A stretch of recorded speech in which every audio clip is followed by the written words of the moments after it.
So our speaker this evening, I would like to introduce, this is Chuck Johnson.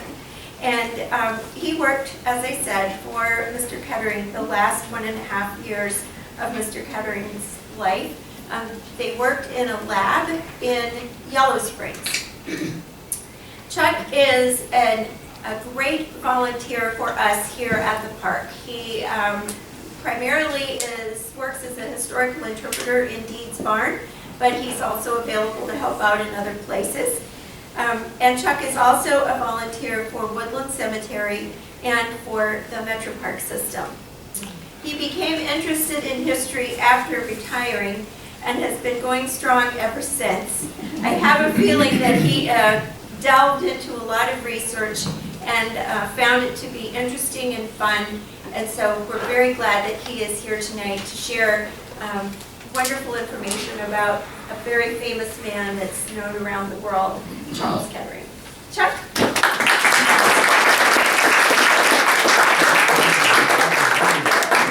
It's very interesting about getting into history.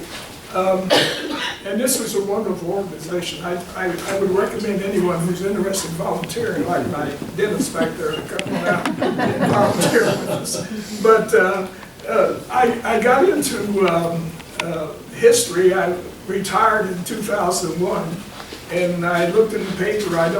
By the way, my lovely wife is here also, so she's the one that's going to keep me honest. I noticed in the paper that 5 Rivers were starting a program from the Junior League. They were starting something called the Inventor Program. And if you've been to Riverscape downtown, you know there are several inventors who are featured there on several of the different things. The Wright brothers, Kettering, John Patterson, the pop-top inventor is there. And so I went down to join that, and I was a charter member of the Inventor, and I worked there for several years.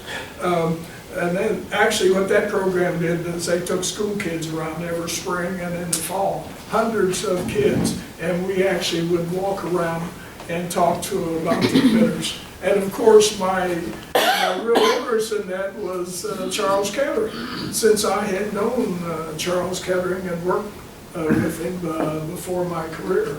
The talk I've got tonight has, normally I do a talk on Kettering, which just covers Kettering's life.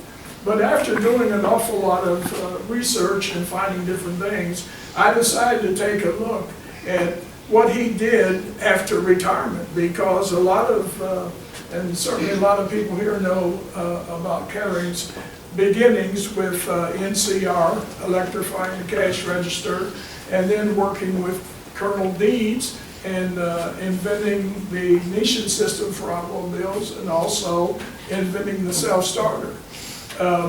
And I'll cover a few of those things about that part of his life. But a lot of what I'll be doing tonight will be what he did after retirement. One of the things that he did, if you look, and I'll just do a review of his early life. Early years, he was born on a farm in Loudonville, Ohio, up north. Went to graduated from high school in 1895. He actually was a school teacher after he graduated in high school for a couple of years. Then he entered Ohio State. He was always interested in electricity. He wanted to be an engineer. He entered Ohio State in 1898 and 1899, but he had very, very bad eyesight. And to the extent that if he read a lot, he would get headaches. And it was so bad that he had to drop out. One of the things, his fellow students would read to him, and he would listen and find out different things, but he just could not read or concentrate. The doctors recommended that he take off and get outside and rest, so he left and became a telephone lineman with the Central Ohio Telephone Company and worked outdoors. He started, interesting enough, his first job there was a pole digger. He was digging the holes for poles. Very soon he became the foreman. He had the straightest holes, and they were putting in so much, he was very good at that. And the thing about it is that But after a couple of years at being outdoors, that helped his eyesight, and he went back to Ohio State. And the last 2 years, and then he graduated in 1905 from Ohio State as an electrical engineer. He was late to do that. He was 28 when he graduated. And he actually had a job with the Central Ohio Telephone Company. One of the things he had done there, he had designed a dialing system, a battery-operated dialing system, the first central dialing system for this company, probably the first one in this part of the country. But anyway, so he was all set to go back and work with the telephone companies.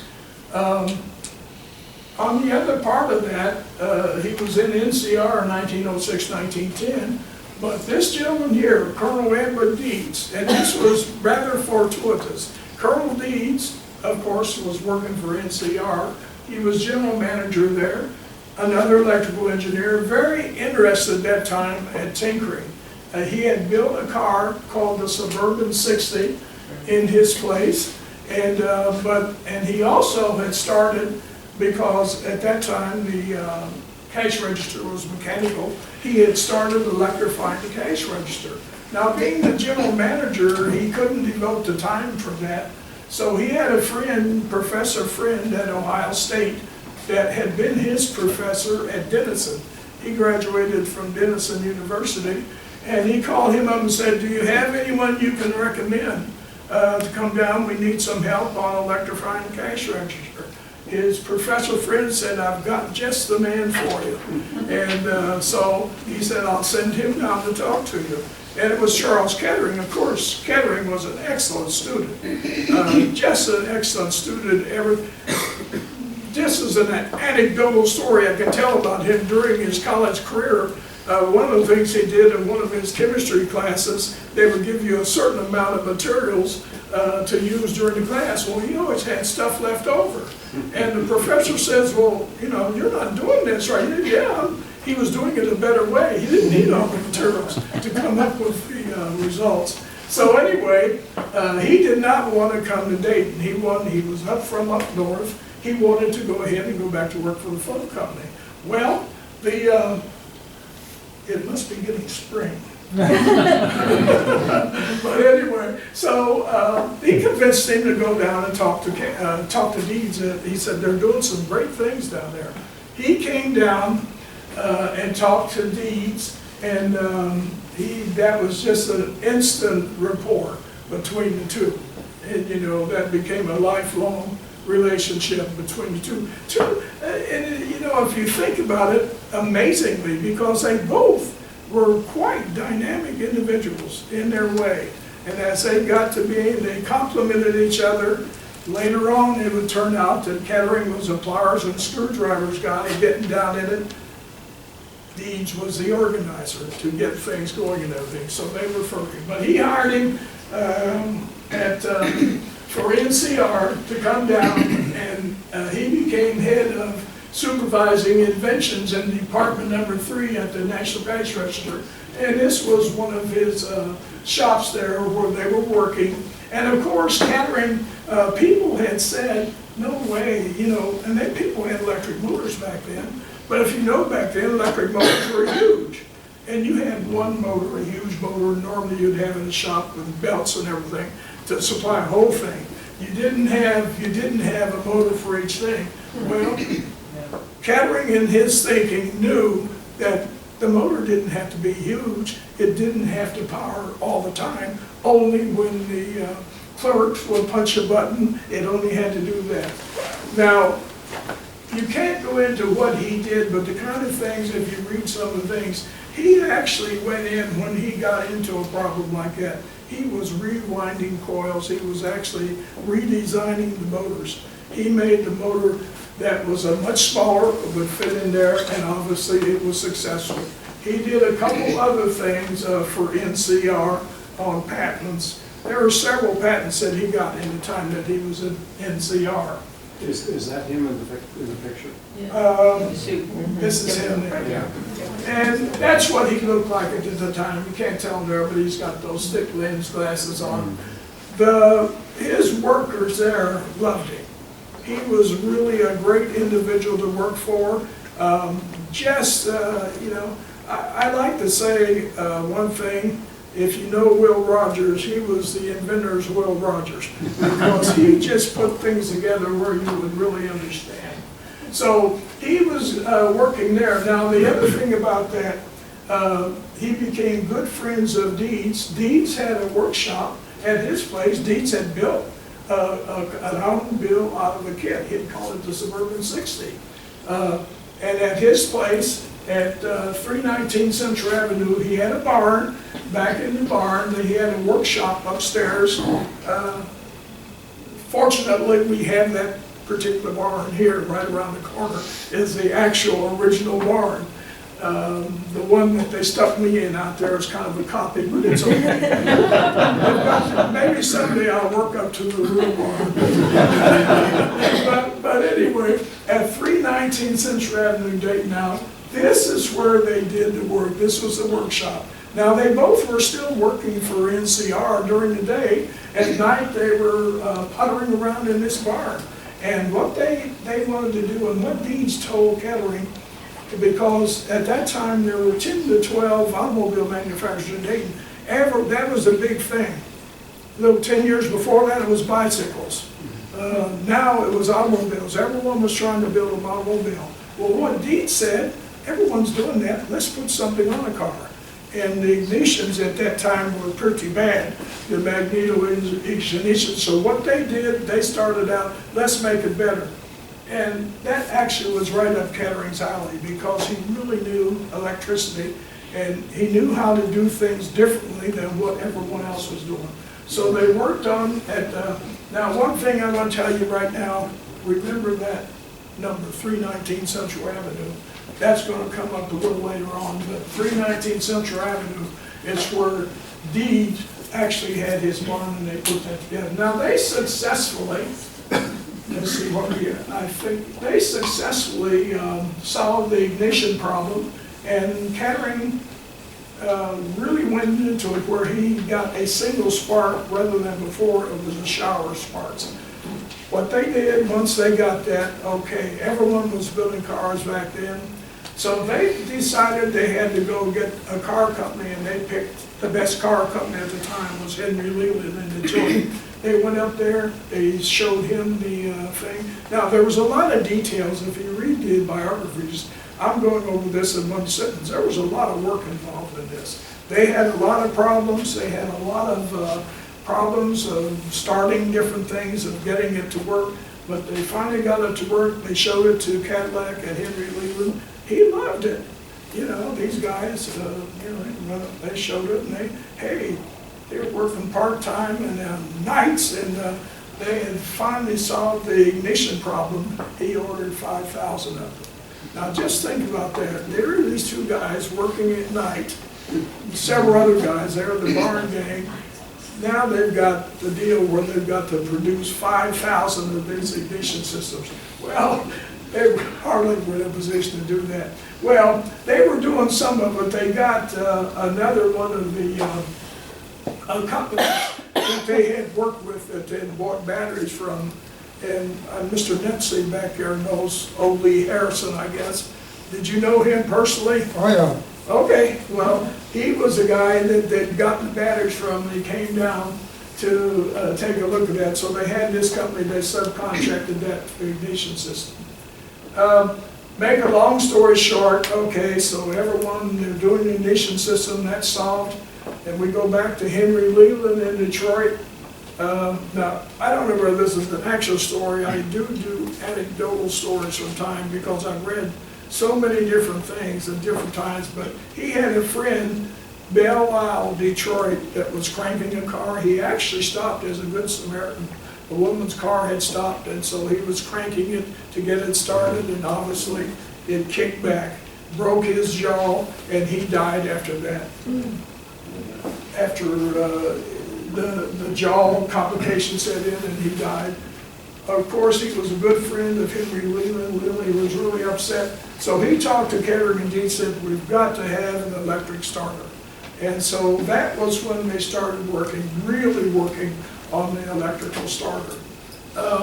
in this barn, and then of course it was the same kind of thing right up Kettering's alley. The problem that people had before was, how big does the motor have to be?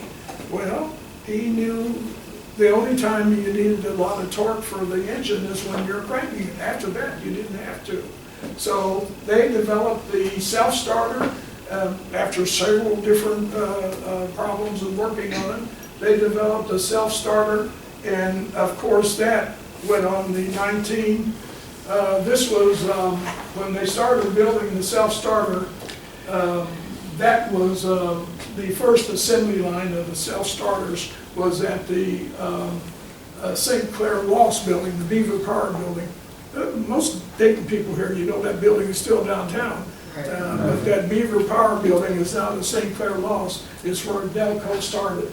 And of course, with the self-starter, they had the patent on that. Everyone who wanted to do that had to go through Delco. It had to be a Delco system. There was one other little story I wanted to do back here. I'll go back here. This here, when you know that these guys were talked about, the barn gang is what they were called, because a lot of his friends at NCR came over, and maybe 10 or 12 people, they were all working on it. And one of the stories was, why were they called the barn gang? They were over there. Well, what happened, this was a story that I got, is they were working all hours of the night, late at night, and of course they were inside there. They would get something started, the doors would open out, they would go roaring down the alley making all kind of noise. Well, the neighbors after a while got, this is a residential neighborhood, got a little sick, and there's that gang over at the barn again. I don't know where that's at. That's where one of the barn gang's name came from. I just did this talk for the barn gang last week, and they didn't say it wasn't that way. But anyway, so it was the barn gang. That 319 just keeps coming back to me, you know? Great number. So this was the first assembly line for the Beaver Power building. And if you go back and read some of the things in Delco, it was just an amazing success story. Because they started out in the Beaver Power building, one floor, then they rented another floor, then they rented the whole thing, and then I don't have a slide of it yet, but then they built a 5-story building over 329 East 41st Street in the first 15 months. Inside of 2 years, they had 2,000 people working for them. And you know, at one time in that place, so if you look at it over there around East 1st Street where Millicent is now, they were in almost all of those buildings there. Because once they got it started, they had to patent all the other, GM car sales went through the roof. All the other people started doing it too.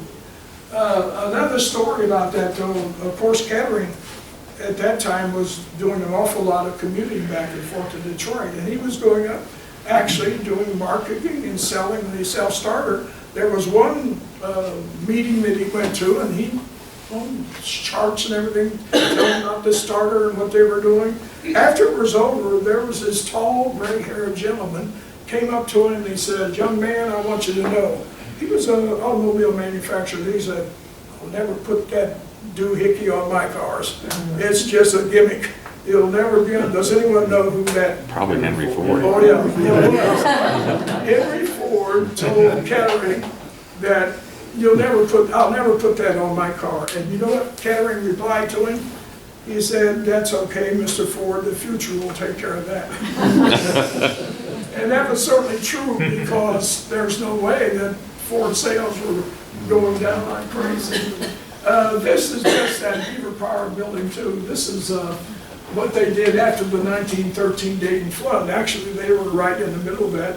A lot of companies really were damaged and went out of business, but right after that, they got together all of their employees, they cleaned out the building, and they were back in service in a couple of weeks of this assembly line going. One thing that I found out about them, one thing they did, they got their employees, and of course their employees lived downtown too. Their employees came back to work. They took care of cleaning out their homes. of replacing some of the homes for all their employees. So, and I like to think that part of their employee, what they did for the employees, they got that from Mr. Patterson, because Mr. Patterson was good on taking care of employees also. So, long story short, that's them. They're successful now. They're selling these things like crazy. They're really going great guns. So they've got a lot of money. This is the, where's Steve? Is he still here? He's not. Oh, I was just saying that might look familiar to some of you. Yeah. That's in the Deeds barn out there. That's a 1912 Cadillac. We've got a couple of them around here, but that was the 1912 Cadillac that had the first starter. This was Mr. Kettering, and that is what the first starter looked like. One of the things that you can notice looking at that, you can see all the gearing and everything. To get that to work, they had to really try the gearing and get gearing, because once it started, you needed a lot of high torque, but after that, after you had it started, then it had to operate as a alternator, not a starter motor. Okay, now to lead in that, this is where I really wanted to say they've got a lot of money. They were really doing well at that time. By this time, of course, I didn't mention that Kettering had left NCR. I think it was about 1909. He actually left because they were doing so well. Deed stayed with NCR until 1915, but Kettering had left and was still doing an awful lot of traveling. Well, this, just to give you an idea of the kind of money these guys had, that is the Olive K. If you've heard of a yacht that Kettering had, this is the Olive K. He purchased this yacht in September the 5th of 1929. Now you look at the size of that boat, that is huge. I mean, that is not a canoe. And well, what does he want to do? He wants to go out and just entertain everyone and live the life of the rich guy. That's not why he bought this boat. He bought this boat from Defoe Boat Motor Works in Bay City, Michigan. He bought it for one reason: it had diesel engines in there. He was always interested in diesel engines, and he bought this boat because he wanted to improve on diesel engines. That was something, they were very huge at that time, but he just knew there was something he could do with it. This is the Olive K launch on September the 5th, 1929. I'm always impressed with that. I mean, that is amazing. And then this is the Olive K port view. And this is what, and it was an ocean-going vessel with diesel engines. One of the things, when they had a lot of people, they would have a lot of friends going out. They would look for Kettering, they would be up doing stuff. They would find him down in the engine room. He would go down in there with his black tie and tails full of grease. He'd be down there working with the diesels. And I've heard a couple of reports, and this wasn't just one thing. He was actually changing the design on these diesel engines when he was down there. Now, interesting thing, now when I find out a lot of this stuff, I do a lot of digging in archives and things, and some of this stuff I actually find the original sales receipts and stuff for, which is pretty interesting. But the Olive K, he bought that in August, I believe, of 1929. Took it out, he was doing several trips, didn't like the engines, they just weren't what he liked. So he bought another one. He bought another yacht. This is the second Olive K and anchor. I don't know whether you can tell how much bigger it is, but the original one was 95 feet. This one was 165 feet. 165 foot. Now, this is 1929. Let's see, he started out, I guess, so we're talking about 10 or 15 years. So they were doing quite well. Well, now the thing about this one, he didn't like the other one or the engines in that. He actually went back, they were Winton Manufacturing Company engines. He went back and gave them a design. He designed the engines for his second yacht. because there were certain things he wanted on the yacht. And to give you an idea about the Olive Cay yachts, he had 2 of them. He bought that first one was actually another boat that was there. It was called the Luanco. It was built by the Defoe Boat Works in Bay City, Michigan in 1928. It was purchased by C.F. Kettering. He didn't have it built. He bought that and renamed it the Olive Cay. The purchase price was $115,446. Now, to convert that to money now, the factor is 14. That would be pretty close. 14 times would be what that would be now. One of the things, the guy that was at the boat company, when he had this boat, he said he came in, I didn't have to do anything. He came and said, liked what it was and bought it. So he said it was just like buying a car. He didn't argue about anything, the price or anything. He bought it. But of course that was the first one. Once he got it, he didn't like it. Now take a look at this. What he did, he bought that one, I think it was in August of 28. He bought that second one in December of 28. Wow. He only had it for 3 months, didn't like it. They redesigned the engines and went out and bought another one. That 165-foot length purchase price, $491,000 in 1928. And the Witten Engine Company, diesel engine, special designed by Mr. Kettering. So he went back to Witten Engine Company and had his own engines put in there. And then there were some other things on there just going through. They were very, very special. All the exposed metalwork had to be chromium. And this I found interesting, a 7-foot by 4-foot workbench to be put in the engine room. Machine tools included lathe, drill press, etc. FF to be installed. But he wanted, you could see where he was thinking, he wanted a workshop right in the engine room that he could get down there and work on it.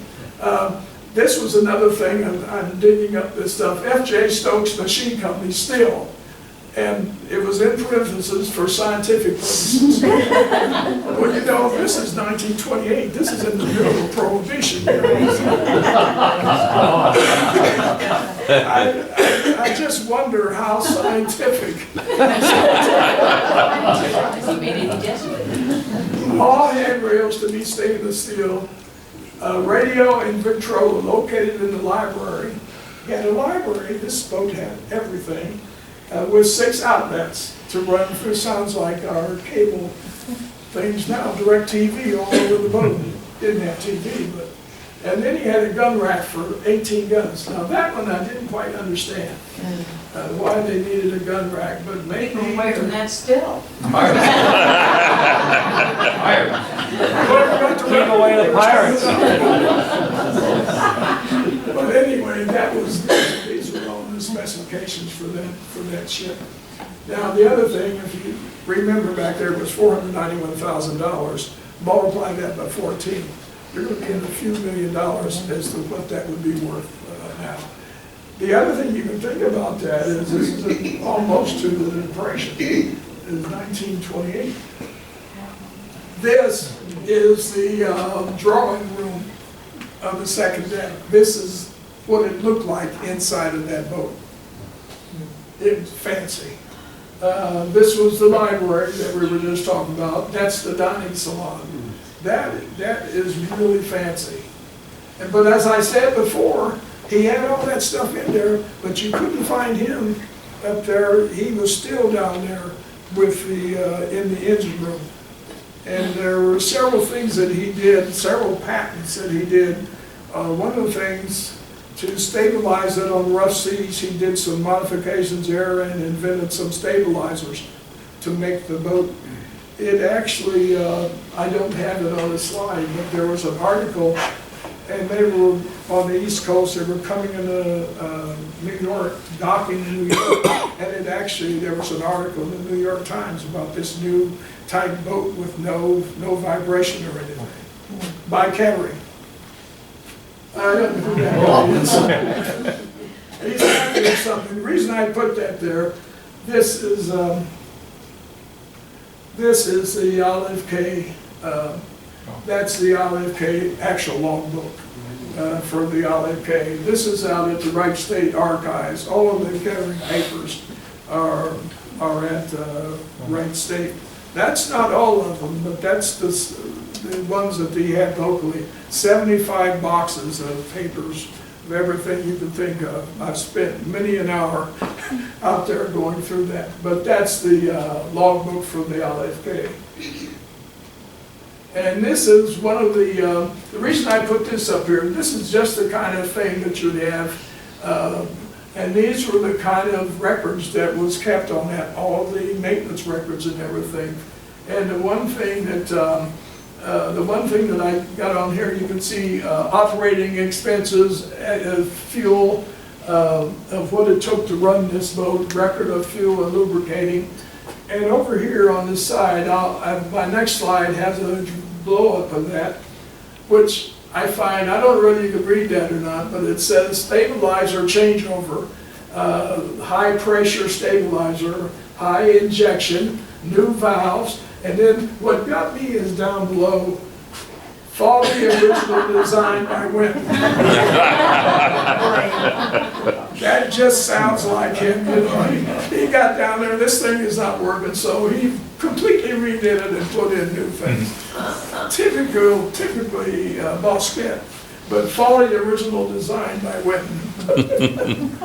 And you know, really thinking about history, when you get into history and looking for things, if you think about that, this is, what is that? This is 90 years old. You know, this is something that was going on back then with this man. Yeah. Just amazing. And he was not a playboy by any stretch of the imagination. He bought those ships, invested that money for one thing and one thing only. The one thing only was to take a look at those diesel engines. Now, why was he so interested in diesel engines? Well, I'll go through this first and we'll tell you why he done. This is the disposition of the Olive K yachts. A lot of people have asked what happened to those boats. In August 1929, the original Olive K1 was renamed the Royal. The new owner was J.B. Ford Jr. in Detroit. The Olive K2 was used by Mr. and Mrs. Kettering for several ocean trips. They did an awful lot of trips, and these were ocean-going vessels. Mr. Kettering continued testing of the diesel engines, resulting in several improvements. The Olive K2 was eventually sold in 1940 to the New York Sandy Hook Pilots Association. So it ended up in New York, and they used it for taking pilots out to the ocean-going ships. I don't know how long they had it or the ultimate destination of it, but that's, so he kept it. Now actually, I found something else where he used this for about 3 or 4 years, but after he did all the testing he wanted, it wasn't used much anymore. Where did they keep it? It was kept in New York some, and on Lake Erie a lot, they had it up there.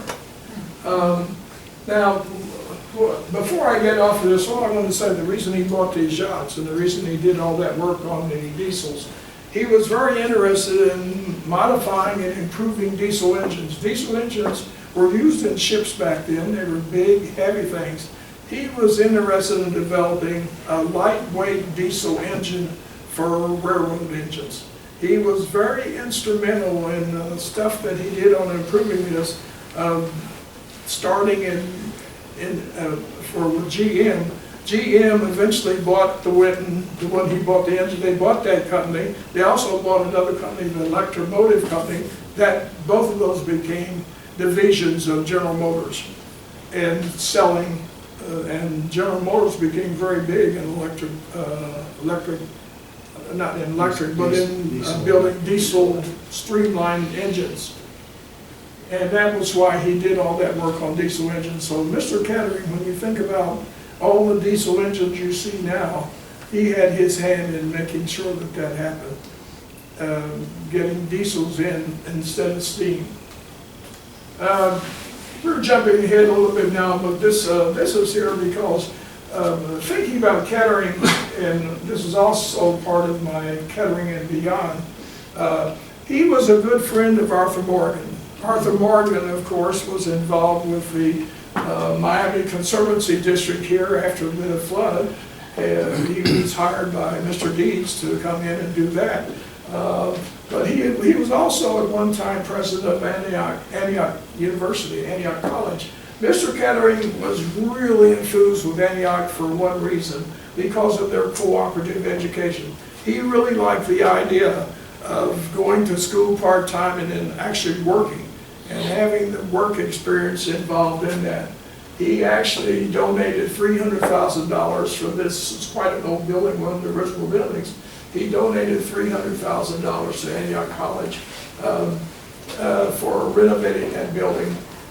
He also actually donated the science building. This is the science building in Antioch. He actually donated that to the college. He also donated a library, their library, which is still there, and this building's still there. The library, Olive K. Library, was named after his wife. All of that, I'm running over, but unfortunately all of that was the beginning of setting the real setting for what Mr. Kettering wanted to do. All that he was doing before with the railroads and the automobile up until, and he was at GM. He went to work at GM as a vice president of engineering in 1920. He stayed there until 1947.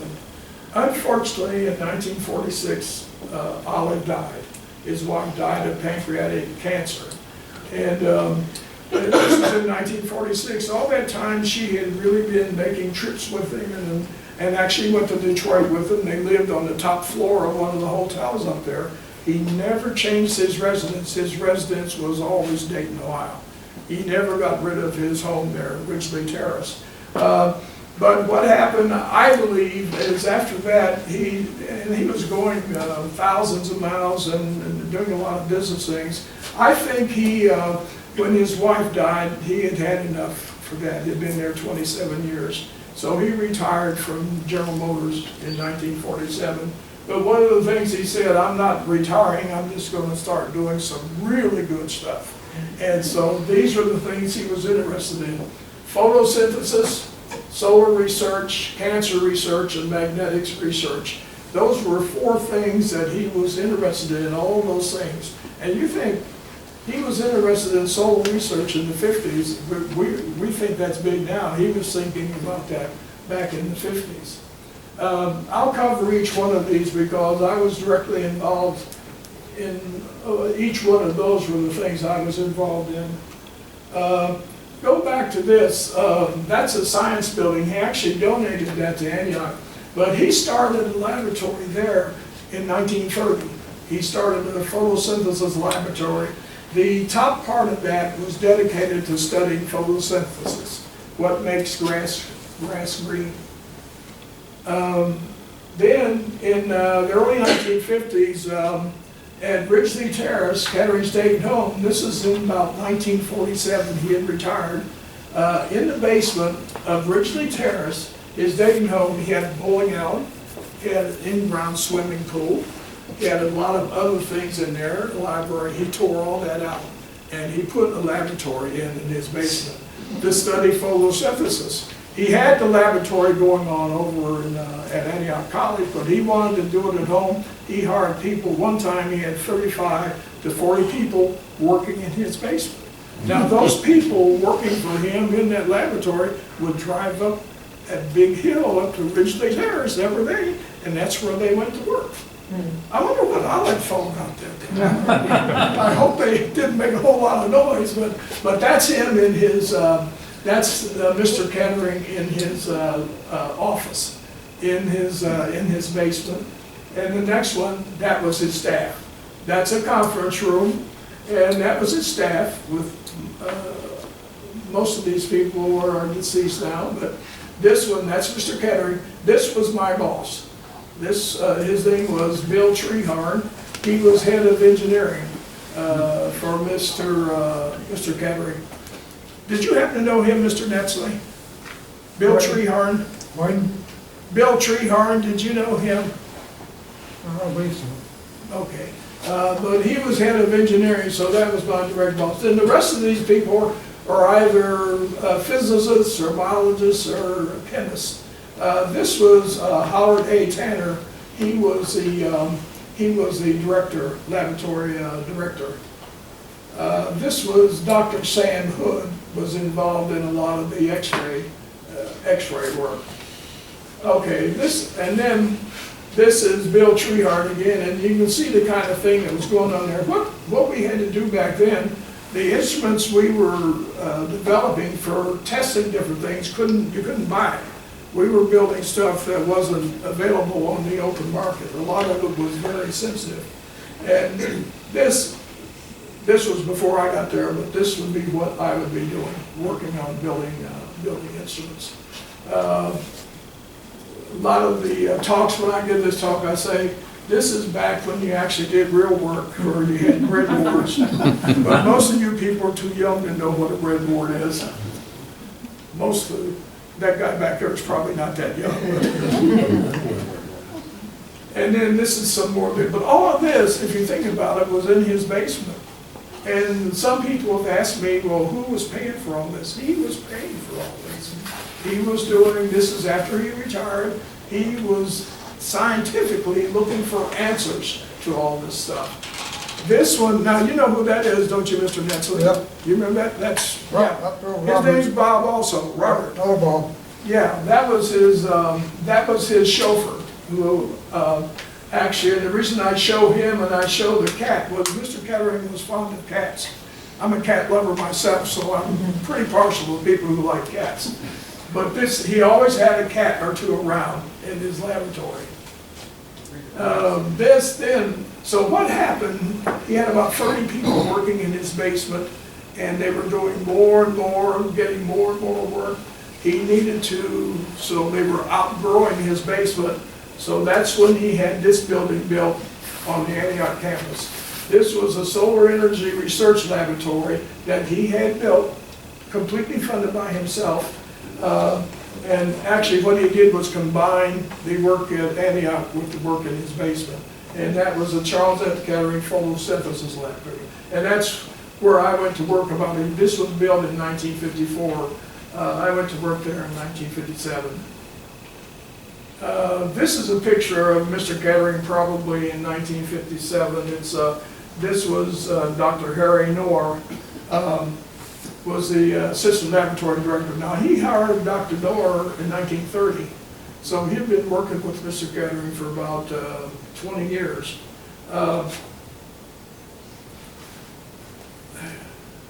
I just have to tell this story. I mean, I'm looking at my watch, but this is an anecdotal story of this gentleman here. And this is bringing about memories. He was a widower, and he lived downtown in Yellow Springs, and I used to go visit him occasionally, particularly during the basketball season. He was a real Ohio State fan. He just loved Ohio State, loved them to pieces. And so I'd go down and watch the game with him when they came out sometime. One of the things, though, there was a guy on there, the sixth man, when he'd come in, it might be a hit or something.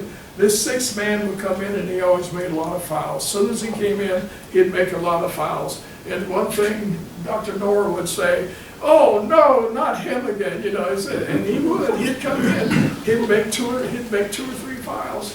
And he was the sixth man for Ohio State. Does anyone know who that sixth man was at the time? Pretty popular. Bobby Knight? Oh yeah. Bobby Knight was the sixth man. And he played sixth man just about like he coached, knocking everyone out. Anyway, that's off the subject.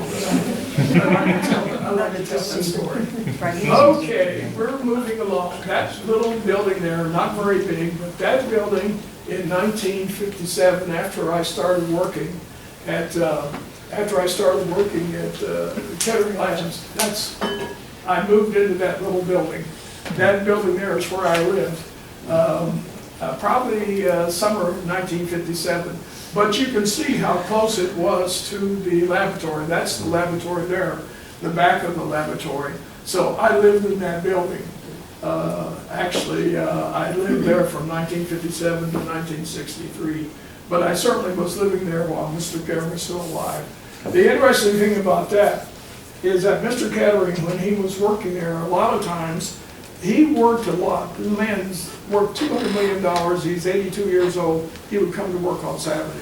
His chauffeur would bring him over on Saturday, very few, if any, people in the building. A lot of times what I would do would see him drive up, I would go over and work with him. Sometimes we'd be the only two people in the building, working on breadboards and putting stuff together. And he called me Charlie, you know, and he'd say, Charlie, here's what we're going to do today. And, you know, he's here. And a lot of times I imagine that he had spent half the night thinking about what he wanted to do. And then when he came over, he was ready to do it. And of course, he was there. Now, he wintered in Florida, so he was only there during the summer, but he was very much involved, and you'll see some of the biographies of him. He was very involved in what was going on, quite involved. This was after Mr. Kettering died, but this was essentially, a lot of these people had started with him over in his house in Ridgely Terrace. That's me right there, and that's my boss right there. But most of those people are biologists and chemists, but you can see that, and this was nationally known worldwide. We had people at that laboratory coming from Switzerland, coming from Germany, coming from Japan, all these scientists working on the same thing. It was a major effort that kept going even after Mr. Kettering died. That was all photosynthesis. Mr. Kettering had one thing to say about that. You know, photosynthesis is part Latin. You put all these, he says, well, you can put all these fancy words together with Latin there. We don't know any more about them with Latin than we do with English. You can make a big word, but still don't know anything about it. The next thing that he was interested in was solar research. And this I put in there, this was back, I had to dig this out. I got this from the archives over there at the Antioch College. It's the only one I could find with the windmill on it. And that was a project that we had back then. The windmill had a 32-volt DC generator on it, which went wired down into a group of 32-volt locomotive lamps and also some batteries. And what we were doing with the wind, we were measuring the wind. There was an anemometer up there measuring the wind and plotting that against the power that we were going to the batteries. So that was his interest, and that went on for quite a while. That was his interest on solar research. Cancer research was another area that he was interested in. This is, you can't read that there, but this explains, and you can see up here, this is R.W. Treehar, and again, was the engineer. I participated in that also. This was something that, an article we put in to Electronics Magazine. You can't read it there, but this talks about the whole idea of what he wanted. Essentially, what he was planning on doing on that was, you know, the radiation kills healthy cells as well as cancer cells. What he had in his mind is that you ought to be able to pulse, give a short pulse to the, and find a pulse that would kill the cancer cells and then get rid of it and let the healthy cells recover. And so that whole project was on pulsed radiation. It started out on just a little thing on a workbench. Then we progressed to this one here. This here was built. And this is the item, and I had to mention this story that my dentist back there knows because I approached him about 6 weeks ago. I wanted a dental x-ray tube to kind of simulate what I was doing there. But this has a dental x-ray tube in it, and there's a timer where you could actually generate x-rays. What this technician is doing is she's putting cells there. And this progressed from a workbench to a room this size full of equipment. X-rays equipment, and it was a 10-foot high chamber with very, very high intensity X-rays we were using for studying. What year was that? What year was that? This has got to be 58, I believe. late 57 or 58. Unfortunately, I was looking for this. I can't see it down there. This is, I've got what I call our artifacts. This is an artifact I have that's 50 years old, over 50 years old. I've kind of kept a lot of that stuff now that I still have. That is an artifact from that period. But that was the X-ray radiation. And then the last one, magnetics research, was the last thing he was interested in. Now, he was interested in this starting in the 1930s too. And really, this got to be some really, I'm not a physicist, but this got to be some really very technical stuff on really, he had an idea that there was a certain kinetic energy in magnetism. He knew, everyone knows what a magnet does and what that does, but he wanted to actually define what that force was. This started out again, we did a lot of this, started out in with a workbench, a small coil like this. These are Helmholtz coils, and really what it is like this. He was studying the effect in this when there's a suspended rod in here that gets pulsed, and he was seeing how the effect on that. These Helmholtz coils are to get rid of the Earth's magnetic field, so that there was no magnetic field in there except what the experiment was doing. Now this, okay, the reason I put this here, this is, when we were doing this work in Yellow Springs, we got so far on doing that, then he built a laboratory in South Dayton. And I put this is what that building looked like. It was a T-shaped building with the, actually these coils that you saw there would be back in this part of the building. That's probably about 60 or 70 feet, and up here would be the instruments which actually measured that. I put this here to just give you an idea of what this building is. This is not the building itself, but you'll see later on why I put it here. This is the South Dayton Airport, and Mr. Netzli knows what that is. The airport. That's the South Dayton Airport. This building was built there, was probably right in here somewhere. Of course, you know, back then it was all cornfields, but Mr. Kettering owned the farm right in here. He owned that land. He put this building there because it was the best, least magnetic effect. It was an all aluminum building, no iron in it or anything. It was right in this area. And so that's where we actually continued those experiments. This is just not a very good slide, but it actually tells you about how the largest coils in the array were 9 foot in diameter and arranged as a Helmholtz pair to neutralize the vertical component of the Earth's field. Now there's a picture of, I believe this was taken in that laboratory, that this is Mr. Kettering looking at a scale, and at the other end of it, the building is a light path that goes all the way down, reflects off a mirror, and comes back to this. You can get an idea if it's 60, 120 foot, you're not getting much of a change there. But that's where we would measure the effects of pulsing this magnetism. This was called the South Dayton Magnetics Laboratory. This gives you a better picture of what those coils, did you ever see those coils? Yeah. Okay, so this is, the coils were Helmholtz coils. All this was made to reduce the magnetic effect. This gentleman here was G. Gifford Scott. He was a GM, he worked for Mr. Kettering for years, but he came down from Detroit. He was a physicist to come down to do these experiments. There's a certain thing that Einstein, it's called the Einstein-de Haas effect. Any physicists in here?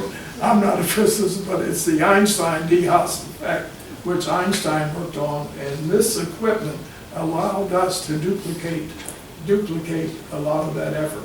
But these coils, beautiful coils like this, of course, we didn't build these were contracted out.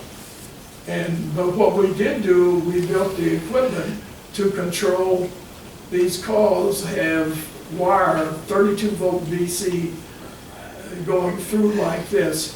And that, if you varied that DC voltage going through here, you could cut down on the magnetic field. That's all that was supposed to do. And then the source of the experiment was in this, and this was, you could evacuate this also. So you had an item which was in a vacuum, no magnetic field, and that's how sensitive you wanted to check on what was going on.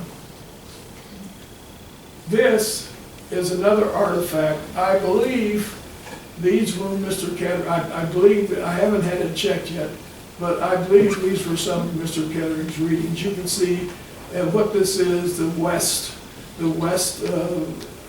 it's the west topic, or the west part of the Helmholtz coils.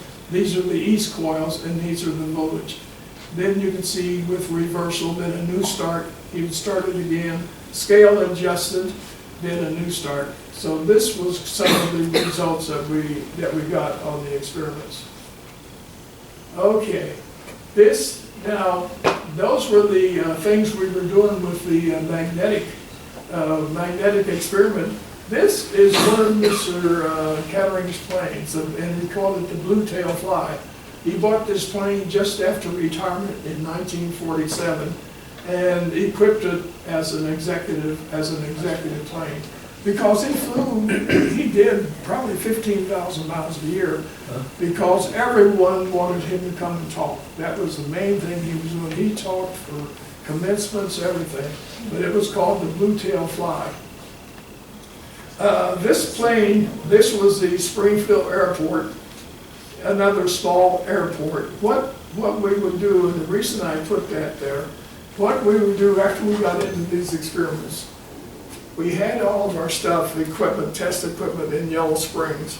We would load that up with his chauffeur in the station wagon. We'd go up there, unload our stuff, put it into the Blue Tail Fly, and then fly to the Dayton Wright Brothers Airport. I mean, that was an experiment. So we would actually fly from there to the Springfield Airport, to the Wright Dayton Airport, and then by that time, the chauffeur would be there and drive over to the thing.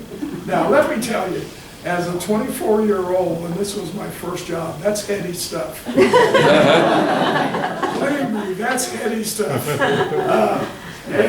But that's what we would do. But see, you know, with someone like Mr. Kettering, I mean, that's what he wanted to do. I could see where he was really enjoying himself, you know? I mean, and so we flew down there, and I guess I made that trip several times. Very, very good stuff. Then the next thing, this is the South Dayton Airport, of course. And it would have been in this area right here somewhere. Then the next one, he had 3 planes. This was the Piper Apache with Piper. He's talking to Piper, you know. It's like we go to a local and he goes to the owner of the company to get his planes. But the Piper Apache, now I've got a story about this because I flew in that plane also a couple times. But one time we were all down at the South Dayton Airport, and so Mr. Kettering was going to go back to Yellow Springs with us, but he got a phone call, he had to do something else. Well, I was the only one down there with him at that time, and so he told him, oh, we'll take Chuck back to Yellow Springs. You know, so I would have been glad to go with the chauffeur, but but he said, hey, Chuck, well, when we got up and we were flying, when we got, the Springfield Airport used to be a National Guard thing, and they closed it. And so we couldn't get in. So we're flying around, so we went all the way to Columbus. It was a good hour and a half, and he was on the radio with them before we could get back in. And so we found out, I thanked him, hey, that's great, you know. So we got back in, we land. I walked down, well, what had happened, Mr. Kettering was supposed to come back, the laboratory director had driven up, this is in the middle of July, had driven up to pick up Mr. Kettering. He had to sit there for an hour and a half in the hot sun waiting on Mr. Kettering, and the plane landed. I walked in. Believe me, the other guys kidded me about that. And the thing, all the way back 10 miles to Yellow Springs, he never said a word. Neither did I. Just after the trip was over, but that was something that was pretty funny. This is just some information, just for topical information. This was, obviously, he had this when he first got the airplane. It's Mr. Kettering signed it. This is the log for the blue-tail fly. This is something else I got out of the archives. This is the log for the blue-tail fly, and his first, the first ones is C.F. Kettering, then Eugene Kettering, then McHenry. Did you know McKinney? Did you know those pilots? Yeah, I think so. Okay. It's nice having him here because I've very seldom run into anyone who knows any of this stuff. Well, he was the pilot, and then V.W. Kettering, of course, was Virginia Kettering, and then the co-pilot. So evidently they were flying that plane around at that time. But then there's several other people, and a lot of these people, like C.W. Wilson, Charlie Wilson, a lot of these guys were G.M. Jesse C. Wilson must have been his wife. A lot of these were, Roy D. McClure was a doctor, a good friend of Mr. Kettering. So a lot of these people were just taking flights for different places. Was that a passenger list? Well, at different flights, you can see, Okay. you can see it's different times. But yeah, it's a passenger list Yeah. of people going up. Yeah. They all signed the log. Some other people that he took on different times, you could see, it's wonderful, it's unbelievable, it's heavenly, perfect. Thanks a million, Boss Kett. Wonderful trip, wonderful, very great. These are all, he's taking people around for rides. Chuck, go back to that other slide, and I think you'll see Virginia and Eugene on that log, and you see they're going to Hinsdale, Illinois, and that's just about the time Okay. they were getting acquainted with the Seventh-day Adventist Hospital Oh, in Hinsdale. yes, yes, you're right. My You're daughter right. lives there, and it is Seventh-day Adventist Hospital. Yeah, it's Hinsdale. Well, they ended up living in Hinsdale, didn't they? That's- Yeah, Well, Gene was working a lot in Chicago at that time, was he not? For what? At one time, he was general manager of EMD in. Yes, Detroit, yes, right? yeah. Grange. He might have been at that Yeah, time, I yeah. believe he was. Yes, he was, yeah. This, and I just put that in there, the Kettering Scott Magnetic Resonance Laboratory, this was a medal, this was dedicated March the 4th, 1986. This was a laboratory dedicated to their efforts. It was in the basement of the Kettering Hospital. And the reason they did this, because a lot of the work they did on this magnetism, different stuff, were some of the initial work on MRI. On a lot of the MRI, some of the basic work was done here, and they dedicated this laboratory to Mr. Kettering and Gifford G. Scott.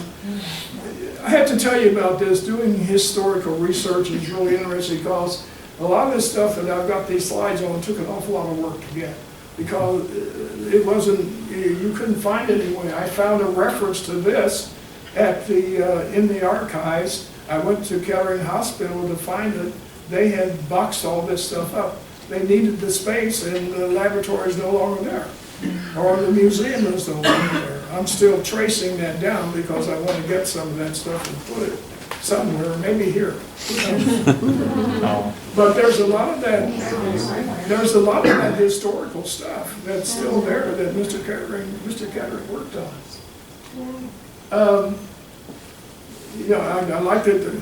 Am I going too long? Is anyone bored? no. The other thing is I like to talk about Paul Harvey and the rest of the story. After talking about all that other stuff that was heading, here's something else I found after a lot of digging. This is Oakland University. You can see it there. This is just part of Oakland University. That's the Kettering Magnetic Laboratory site. There. Remember I showed you that building? That building is now at Oakland University. And what happened in 1964, the foundation, the Kettering Foundation, they were still doing that work in 1964, about 5 or 6 years after Mr. Kettering died. They decided they didn't want to really do that anymore. They were doing other things. So they wanted to look around. They wanted to look around and find a university that could take this work and continue it. And I don't know why they picked Oakland University, but they finally found that. So they actually found Oakland University to be that, and that building. This is a current, 2000. This is a current Google map of this. That building is currently in Oakland University now. And what happened is Gifford Scott became a professor. North of Detroit. Where's Oakland? It's east of, north and east of Detroit, not too far, not too far. But that, Gifford G. Scott became a professor, the guy that worked with Kettering became a professor for Oakland University. I haven't looked up now, he may be deceased now, but he retired from Oakland. But he kept up a lot of that work. A lot of different scientific work was still done in the Kettering Magnetic Laboratory in Oakland University. And of course, a lot of technical papers were put out by that. So that really keeps us going to a long story of going to this Kettering Magnetic. That's what I keep putting in my talk and beyond, because it still went on. This was probably in 1964. These were some of the students and some of the equipment there that when they were conducting some work. Oh, there's that, let me go back to that. There's that Einstein-D Haas effect I talked about, with some of the work they were doing, beta ray spectroscopy, low temperature physics, magnetic properties in blood, and time reversal, among many other things. So it was a very useful laboratory. But all good things must come to an end. That's it now. That's it as it stands today. They lost a lot of funding in the last couple of years. The Helmholtz coils have been vandalized and are gone. There's power to the lights inside, but the building itself has fallen into a state of disrepair after lack of use and vandalism. Repairs could cost up to $200,000, according to Professor Slavin, and I've been in contact with him. Now, the attendants will pass a hat around. We need $200,000. Seriously though, that is, I was very disappointed. When I was tracing this down and finding it, I finally located it, that it was up there, and I got in touch with someone and asked them to send me a picture of it. I couldn't believe it when I got the picture. Wow. Anyway, I got to do one more anecdotal story. No, there's another one. I got 2 more anecdotal stories, and then I'll take some questions. Way back in the very beginning, when I was talking about and I always like to have to do this because it's really nice, when I was talking about the photosynthesis laboratory, when we had all the people working there, well, we used to have a staff meeting in a room about this size. We used to have a staff meeting once a month. Everyone had to report on their projects and what they're doing. Well, Mr. Kettering would come in for those often, and he would sit in the back of the room. Well, one of the things he would do, and the guys would be up there, they would be up there at the board, putting stuff up there like that. They're writing and doing this and talking and everything. And all at once, Mr. Kettering would be in the back room, you would hear him say, "Oh, no, no, no, no, no, no, no," and he'd get to thing, and he'd just raise it up. "Now, boys, here's what we're going to do." That is actually what he would do. He would actually get in and say, "Now, here's what we're going to do." He didn't like what they were doing. And, the thing about him was not in a nasty way, it was just, we're working in this together, but here's what we're going to do. And so that was another little story I wanted to put in there. But that was the end of my That was the end of my, 319. I don't know, I haven't forgotten. You know, in the very beginning, way back in the beginning, when we were talking about Deeds Barn, I told you to remember that number 319, that was very important. Well, that happens to be, when I first moved to Dayton in 1971, I moved into 319. There was an apartment building there. Of course, Deeds house was gone and the barn was gone. I moved into 319 Central.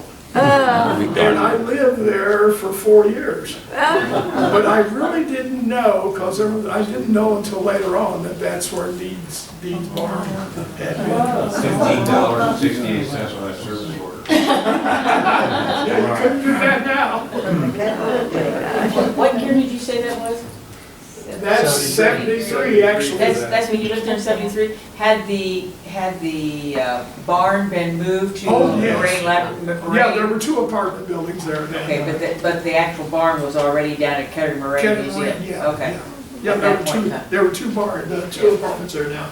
To carry the story further, right now, they're empty lots, those apartments have been torn down, and I'm on a committee at Dayton where we're actually moving 2 houses onto those lots. They have to be moved from where they are, but they're going there, and there will be a plaque put up on 319 saying that it's the original site of Deeds Barn. What's your background and what did you do for Kettering? Well, if you saw there, I was a senior research associate, building equipment, building instruments. I worked in the instrumentation department. That was my first job out of college. And I like to say that all of my career has been in engineering since then. And what I got from Kettering, I used for my whole career. I like to say that in my career, about 40 years of working in engineering, 2 people in my life influenced me. One of them was my father, who in Xenia had a plumbing, electric, and heating business, and from the time I was 10 years old, that's what I did, is work with him. And then my first real job, well, I shouldn't say that, his was a real job. I worked sometime, but I worked with Kettering for about, I actually stayed there for about 6 years. I stayed there from 1957 to 1963, and it wasn't the same after Kettering died. I lasted a few years, but then I went to Wright Pat for another 40 years, I guess. Anyway, thanks for coming out.